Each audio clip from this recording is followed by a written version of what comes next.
আসসালামু আলাইকুম। কানিজ ফাতেমা লোপা স্বাগত জানাচ্ছি এনটিভির সকালের খবরে। নির্দলীয় সরকারের অধীনে নির্বাচনে দাবি আদায়ে যুগপথ আন্দোলনেই ভরসা রাখছে বিএনপি। দলের মহাসচিব মির্জা ফখরুল ইসলাম আলমগীর জানিয়েছেন, বিরোধী দলগুলোকে এক মঞ্চে আনার পরিকল্পনা নেই তাদের। নতুন কোনো জোটভুক্ত হবে না বিএনপি। এনটিভির সাথে একান্ত সাক্ষাৎকারে এসব বলেন মির্জা ফখরুল। ইমরুল হাসানের রিপোর্ট। দুই জোট নিয়ে 2018 সালের নির্বাচনে অংশ নেয় বিএনপি। একাদশ নির্বাচনের পর দীর্ঘদিন কার্যত অকার্যকর থাকা জাতীয় ঐক্যফ্রন্ট ও 20 দলীয় জোট ভেঙে দেওয়া হয়। সরকার পতনের এক দফা দাবি পূরণে ভিন্ন ভিন্ন প্ল্যাটফর্ম থেকে জোটের সেই দলগুলোকে নিয়েই 2022 সালে যুগপথ আন্দোলনের নামে বিএনপি। অনেকটা শূন্য হাতে ফিরতে হয় তাদের। বিএনপির মহাসচিবের দাবি, তাদের আন্দোলন ব্যর্থ হয়নি। জনগণের ভোট বর্জন আর বিরোধী দলগুলোর ঐক্যই তাদের বড় প্রাপ্তি। বলেন, সামনের দিনে এই ঐক্য অটুট রাখতে চান। স্ট্র্যাটেজিটা হচ্ছে এখন যুগপথ আন্দোলন, অর্থাৎ সমস্ত রাজনৈতিক দলগুলো তাদের নিজেদের জায়গা থেকে আন্দোলন করবে কমন ইস্যুতে। কমন ইস্যুগুলো আমরা আলোচনা করি, আমাদের দাবি দাওয়াগুলো আলোচনা করি। যেমন 31 দফায় আমরা সবাই একমত হয়েছি, আমরা সেভাবে করছি। প্রোগ্রামগুলোর ব্যাপারে একমত হয়েছি, এক দফা আন্দোলনের ক্ষেত্রে আমরা একমত হয়েছি। আমরা সেইভাবেই যার যার জায়গা থেকে আমরা আন্দোলন করছি। বিএনপি ফরমালি কোনো জোটে নেই এখন? না, বাংলাদেশে কোনো জোটে নেই বটেই। এক মঞ্চে আনা আমরা চিন্তা করছি না, আমরা আপনার যুগপথ আন্দোলনেই চিন্তা করছি যে যুগপথ আন্দোলনে আমরা কাজ করব। বাম দলগুলোকে কাছে টানতে বহুদিনের মিত্র জামায়াতে ইসলামীকে দূরে ঠেলে দেওয়া হয়েছে কিনা এমন প্রশ্ন ছিল মির্জা ফখরুলের কাছে। এগুলো সমস্ত অলিক চিন্তা, এই চিন্তাগুলো ভুল, এগুলো হচ্ছে বিভ্রান্ত করার চিন্তা। দলকে বা আপনার যারা আমাদের সাথে আন্দোলন করে তাদেরকে বিভ্রান্ত করার চেষ্টা, জনগণকে বিভ্রান্ত করার চেষ্টা। এটা আপনার সরকারি দলের যারা আপনার গোয়েন্দারা আছেন তাদের দ্বারা প্রবাহিত হয়ে তারা এই সমস্ত প্রসঙ্গ তুলে নিয়ে আসেন এবং তখনই তারা একটা বিভ্রান্তিকর সৃষ্টি করেন। নিয়মতান্ত্রিক কর্মসূচি থেকে ধীরে ধীরে আন্দোলনের গতি বাড়ানোর কথা জানান তিনি।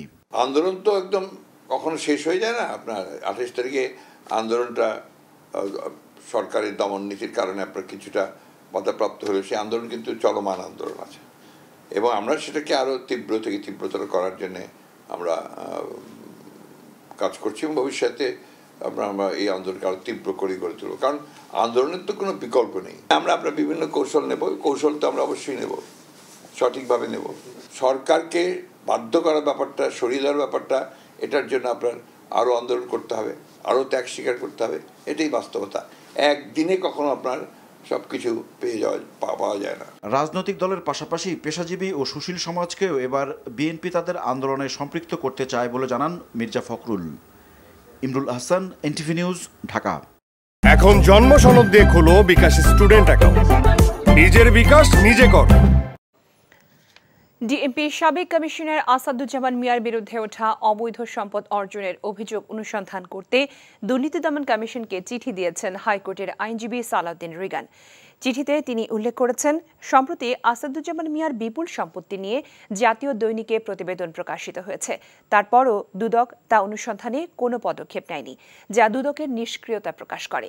পত্রিকায় প্রকাশিত এসব রিপোর্ট আইন শৃঙ্খলা রক্ষাকারী বাহিনীর প্রতি জনগণের আস্থা বিশ্বাস ক্ষুণ্ণ করে এবং জনমনে বিভ্রান্তি সৃষ্টি করে। তাই এ বিষয়ে দুদককে অনুসন্ধানে অনুরোধ জানানো হয়।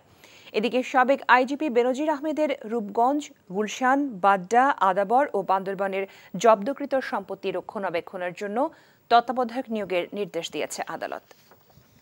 ছাগলকাণ্ডে আলোচিত ইনবিআর কর্মকর্তা মতিউরের প্রথম স্ত্রী লায়লা কানিজ লাকির ক্ষমতার কাছে অসহায় স্থানীয়রা। তার বিরুদ্ধে কথা বললেই চলত হামলা মামলা। প্রভাবশালীদের ছত্রছায়ায় নরসিংদীর রাজনীতিতে লাকির এই বিস্ময়কর উত্থান বলে অভিযোগ স্থানীয় আওয়ামী লীগ নেতাদের। লাকি আতঙ্ক এখন নরসিংদীর রায়পুরার ঘরে ঘরে। নরসিংদীর বিশ্বজিৎ সাহাকে নিয়ে রনি রায়হানের ক্যামেরায় জুনায়েদ আল হাবিবের রিপোর্ট। আমার জমি হেন আছে এই নয় মাথাটা পড়ছে। এই লেগে টাকা পয়সা দিছে আপনাদের? না না, ম্যাডামের যেটা মন চাইছে এটাই করছে। আমরা তো ম্যাডামের কথা কইতে পারি। ছাগলকাণ্ডে আলোচিত এনবিআর কর্মকর্তা মতিউরের প্রথম স্ত্রী লায়লা কানিজ লাকির ক্ষমতার দাপটের কাছে অসহায় এরা। নিজেদের জমি দখল করে নিলেও প্রতিবাদ করার সাহসটুকু পাননি। এমনকি অনুরোধ করেও লাকির হাত থেকে রক্ষা করতে পারেননি বাপদাদার কবরস্থানটিও। কবরস্থানে আর নিচে গা কোনো জোর আছে চাচারা গেছেন গিয়ে ম্যাডামের কাছে কইছে পরে বুধ ম্যাডাম এটা আর গুরুত্ব দিছে না। খারাপ লাগলে কি আমরা তো আর ফিরাইবার মতন ক্ষমতা নাই। এখন কবর দিই আমরা মসজিদ আছে, মসজিদের কাছে অল্প কত জায়গা এটার মেঝে আমরা দিই না, কি করুম মানে লাজদের উপরে রাজ যেত না। স্থানীয় প্রভাবশালী রাজনীতিকের ছত্রছায়ায় নরসিংদীর রাজনীতিতে বিস্ময়কর উত্থান এই নারীর ক্ষমতার কাছে অসহায় স্থানীয় আওয়ামী লীগ নেতাকর্মীরাও। রাজু সাহেব ওনাকে সমর্থন দিয়েছে বলে উনি আজকে এত ক্ষমতাধর হয়েছেন।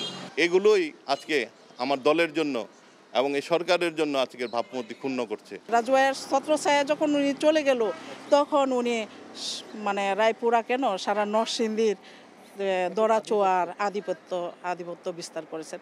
হ্যাঁ, তিনি সকল ক্ষমতার দরাচোয়ার বাইরে আর কি। ছাগলকাণ্ডে দেশব্যাপী ব্যাপক সমালোচনার পর কেউ কেউ গণমাধ্যমে মুখ খুললেও রোষানলে পড়েছেন লাকি বাহিনীর। এখন আর ভয়ে মুখ খুলতে চান না তারা। আমি আসলে বলতে চাচ্ছি না এইভাবে। আজকে আপনারা আপনারা জিজ্ঞেস করছেন, আমি বলবো, কিন্তু দেখা যাবে যে ওরকম হয়তো 2টা লাশ ফেলে দিব না। আমাকে বলা হচ্ছে 1000 টাকা বরাদ্দ আমার জন্য, আমার হাজবেন্ডের জন্য 2টা বুলেটের দাম 1000 টাকা। মতিউর লাকির কর্মকাণ্ডে বিব্রত রায়পুরাবাসীর দাবি, সঠিক তদন্তের মাধ্যমে সরকার তাদের বিরুদ্ধে দৃষ্টান্তমূলক ব্যবস্থা গ্রহণ করবে। জুনায়েদ আল হাবিব, এনটিভি নিউজ, রায়পুরা, নরসিংদী। এখন জন্ম সনদ দিয়ে খোলো বিকাশ স্টুডেন্ট অ্যাকাউন্ট। নিজের বিকাশ নিজে কর। পদ্মা সেতু নির্মাণের জন্য নেওয়া ঋণের 7ম ও 8ম কিস্তির মোট 314 কোটি 64 লাখ টাকার চেক হস্তান্তর করেছে সেতু কর্তৃপক্ষ।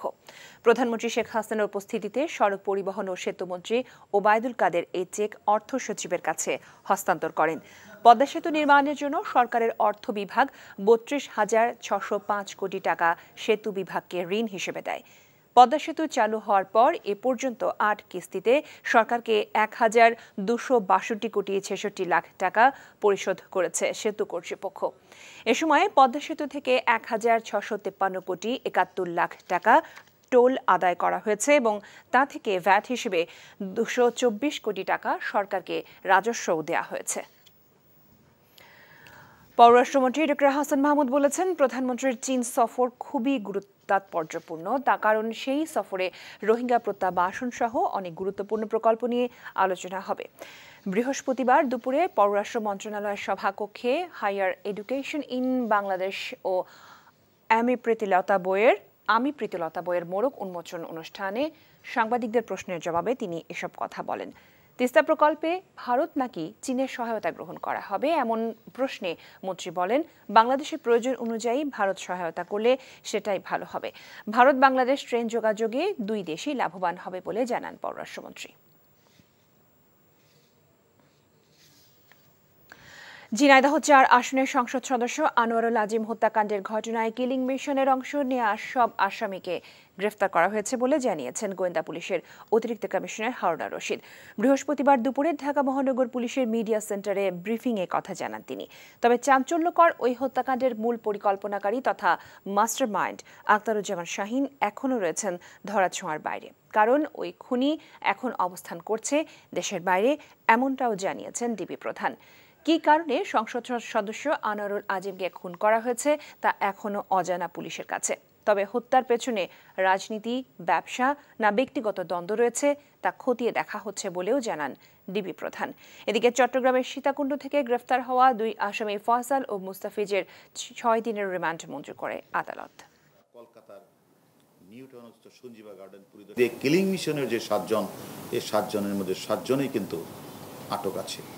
বাংলাদেশের পার্টি আছে 5 জন, ইন্ডিয়ার পার্টি আছে 2 জন, এর ছাড়াও এর বাহিরে আরও 2 জন গ্রেপ্তার আছে। গতকাল যে মূল যে ঘাতক দলের 2 সদস্য ফয়সাল শাহজি এবং মুস্তাফিজকে আজকে আমরা আদালতে প্রেরণ করব এবং আমরা সেখানে তাদের জন্য 10 দিনের রিমান্ড আদালতের কাছে আমরা প্রার্থনা করব।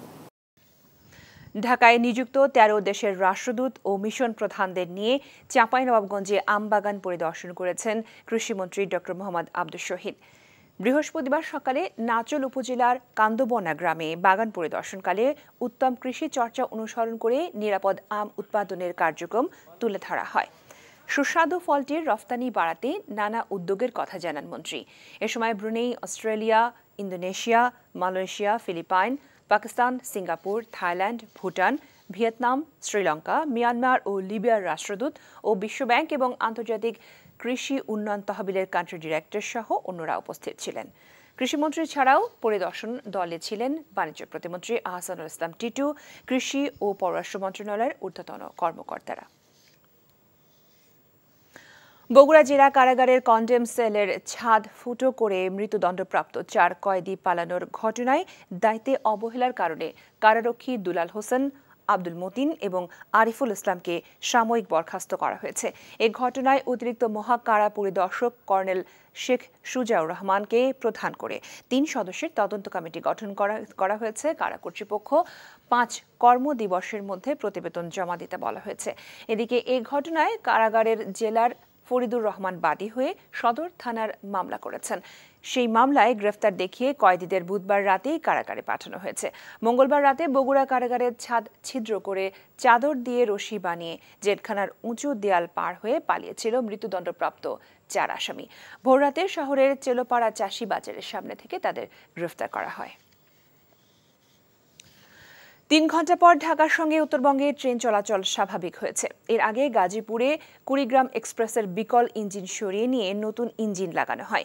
Joydebpur railway station master Hanif Ali জানান, কুড়িগ্রাম থেকে ঢাকাগামী কুড়িগ্রাম এক্সপ্রেস বৃহস্পতিবার বিকেলে টাঙ্গাইলের মির্জাপুর পার হয়। কিছু দূর যাওয়ার পর মির্জাপুর রেল স্টেশন ও কালিয়াকৈর হাইটেক রেলওয়ে স্টেশনের মাঝামাঝি এলাকায় ট্রেনটির ইঞ্জিন বিকল হয়ে যায়। পরে ঢাকা থেকে বিকল্প ইঞ্জিন ঘটনাস্থলে পাঠানো হয়। ট্রেনের সচল ইঞ্জিন লাগানো হলে এদিন সন্ধ্যায় কুড়িগ্রাম এক্সপ্রেস ঢাকার উদ্দেশ্যে ছেড়ে যায়। স্বাভাবিক হয় উত্তরবঙ্গের সঙ্গে রাজধানীর ট্রেন চলাচল। শুধু সংবাদ আর বিনোদন নয়, দুর্যোগ দুর্ভোগে আর্তমানবতার পাশে দাঁড়ানোর ধারাবাহিকতায় সুনামগঞ্জের পর সিলেটের বন্যা দুর্গতদের কাছে ত্রাণ পৌঁছে দিচ্ছে এনটিভি। আজ সিলেটের গোয়াইনঘাট ও কোম্পানিগঞ্জে পানিবন্দী 2 শতাধিক পরিবারের হাতে ত্রাণ সহায়তা তুলে দেওয়া হয়। সিলেট থেকে আনিস রহমানের ক্যামেরায় আরও জানাচ্ছেন সজল ছত্রী। সুনামগঞ্জের পর এবার সিলেটের পথে বন্যা দুর্গতদের জন্য এনটিভির ত্রাণ সহায়তা। 1 মাসে 2 দফায় বন্যার কবলে পড়া সিলেটে দুর্যোগ যেন পিছু ছাড়ছে না। ক্ষতিগ্রস্ত হয়েছেন 10 লক্ষাধিক মানুষ। ঢলের পানি নামতে শুরু করায় আশ্রয়কেন্দ্র থেকে পানিবন্দী বসতঘরে ফেরা দুর্গতদের খাবারের জন্য নির্ভর করতে হচ্ছে অন্যের সহায়তার উপর। বন্যায় বিপর্যস্ত সিলেটের গোয়াইনঘাট ও কোম্পানিগঞ্জ উপজেলার বানভাসী এমন 2 শতাধিক পরিবারের কাছে ত্রাণ সহায়তা পৌঁছে দেয় এনটিভি। ওখানে আপনার দিশন যেন গুনটা নিয়ে খাই আর আপনার তো লাগে নামাজ পড়ি দোয়া করতাম। বন্যার সময় আমরা তো খানিবনি বড় অসহায় আসলাম। এখন তো বর্তমানে এনটিভি ইনশাআল্লাহ আমরা বাড়িতে নিয়ে পৌঁছে দিচ্ছ ইনশাআল্লাহ। এনটিভি চেয়ারম্যানে দিছন আমরা খাজিয়া খুব শীঘ্র মোবাইল দোয়া করবা। যে সাহায্য করছেন এই সাহায্যে আমরা ভাইয়া অনেক খুশি হয়েছি। আমরা তাকে বালা হরকা। এখনো পর্যন্ত আমাদের গোয়াইনঘাট উপজেলায় শুধুমাত্র এই গণমাধ্যমের মধ্য থেকে এনটিভির পক্ষ থেকে এখানে আজকে ত্রাণ সামগ্রী নিয়ে আসার জন্য এখানে ধন্যবাদ জানাচ্ছি। দুর্গত এলাকায় সরকারি ত্রাণ তৎপরতা চললেও প্রয়োজনের তুলনায় তা অপর্যাপ্ত। 2022 সালের বন্যা সকল প্রাকৃতিক দুর্যোগের সময় আমরা এনটিভিকে আমাদের পাশে পাই, দুর্গত মানুষের পাশে পাই। এই জন্য আমি কোম্পানিগঞ্জ উপজেলাবাসীর পক্ষ থেকে আমি এনটিভিকে ধন্যবাদ এবং কৃতজ্ঞতা জানাচ্ছি। সময়ের সাথে আগামীর পথে স্লোগান নিয়ে যে এনটিভির যাত্রা শুরু হয়েছিল, এটাও কিন্তু সময়ের সাথে এনটিভি এখনও আছে। যেমন এই সময়ে যে বন্যা আক্রান্ত মানুষ, সময়কে অ্যাড্রেস করে বন্যা আক্রান্ত মানুষের পাশে যে দাঁড়িয়েছে, এই জন্য আমার পক্ষ থেকে কৃতজ্ঞতা এবং ধন্যবাদ। সময়ের সাথে আগামীর পথে এই স্লোগান নিয়ে শুধু সংবাদ বা বিনোদন নয়, দুর্যোগময় পরিস্থিতিতে সবসময় দুর্গতদের পাশে থেকেছে এনটিভি, থাকবে আগামীতেও। সজল ছত্রী, এনটিভি নিউজ, সিলেট। এই ছিল সকালের খবরে। এই খবরের ভিডিও সহ আপডেট জানতে ভিজিট করুন এনটিভি অনলাইন www.ntvbd.com। এছাড়াও এনটিভির জনপ্রিয় সব অনুষ্ঠান ও খবরের আপডেট জানতে ভিজিট করুন আমাদের ইউটিউব ও ভেরিফাইড ফেসবুক পেজ। সবাইকে ধন্যবাদ এতক্ষণ সাথে থাকার জন্য।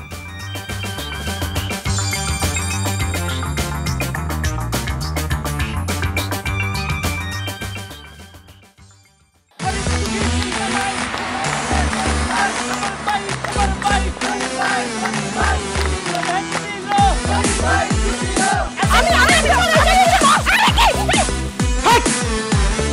ধরনের আকাম করছে জানো? শালা বিয়ে করলো দুখান, কিন্তু ফেসবুকে রিপোর্ট করেছে একখান। ম্যারেজটা আমার তো হট হয়ে রয়েছে অনেক আগ থেকে। আমি আমার জান পাখি, সোনা পাখি, টিয়ে পাখি, কি করতেছো? ফেসবুকে একটা পোস্টে অ্যাংরি রিঅ্যাকশন দিছিল। Don't touch my body.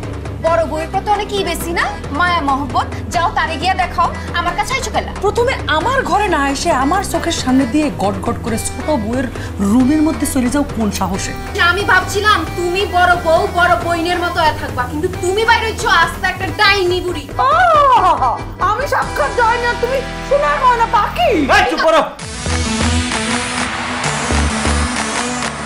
ওরে খোদা, কান্না কাসুল। গুলশান বনানীর মায়েরা যেমন চুল কালার করে না, আমার তো মনে হইতেছে গনি মিয়া কোনো গুলশান বনানীর মডার্ন মাইয়ার প্রেমে পড়ছে। আমি জীবনে বিয়ে যদি করি একখান করবো দুইখান করবো না। তোর তিনে আমার করব। আরে কি করতেছ? আরে বাইরে করতে বাইরে যা কইছি শুনো, গড়তে বাইরেও তুমি কি করতেছ? তুমি কোথায় যাচ্ছ স্বামী আমার? হ্যাঁ, তুমি ছাড়া মোর কোনো গতি নাই, তোমার ঘরে একটুখানি দাও ঠাই। দেখাই দিচ্ছে ছোট বউ তার আসল রূপ, নাগিনী সাপিনী। শুনছি ভালোবাসা টিকে থাকে বিশ্বাসের উপর। আমার উপর তোমাদের সেই বিশ্বাস ছিল, আজকে দেখতেছি আমার উপর আর কোনো বিশ্বাস নাই। যেহেতু বিশ্বাস নাই, তোমাদের সাথে থাকার কোনো ইচ্ছা আমার নাই।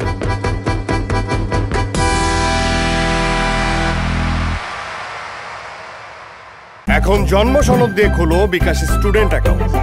নিজের বিকাশ নিজে কর।